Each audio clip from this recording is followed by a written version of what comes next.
В Мирнинской районной администрации состоялось заседание Координационного совета предпринимателей. Перед бизнес-сообществом Алмазного края выступили представители правительства республики, которые рассказали о мероприятиях, приуроченных к году предпринимателя, и той грантовой поддержки, которую оказывает местная власть. Подробности далее. Главной приятной новостью этого года стала инициатива Владимира Путина о налоговых каникулах для тех, кто начинает новое дело, при этом уже являясь действующим предпринимателем. Вы могли вести деятельность в любой другой сфере, но решили открыть новое производство. То есть могли заниматься торговлей, могли заниматься услугами, могли заниматься производством, но открываете что-то новое.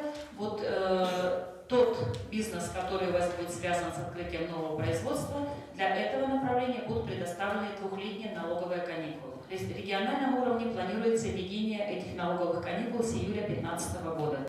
Также приятной новостью для бизнес-сообщества стала информация о том, что в Якутии появился защитник прав предпринимателей, к которому можно обращаться в спорных ситуациях. Еще одна новость касалась тех, кто рассчитывает на микрокредитование. Теперь условия существенно улучшились, позволяя расширить список выдаваемых кредитов.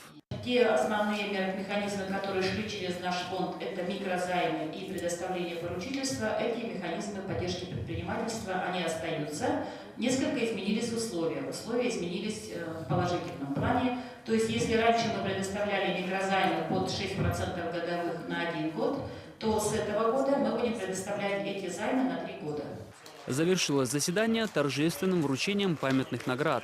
Медалью в честь 50-летия Мирнинского района были удостоены Виктория Братына и Любовь Папиян, предприниматели, отличающиеся активной гражданской позицией и обладающие положительной репутацией в бизнес-сообществе Алмазного края.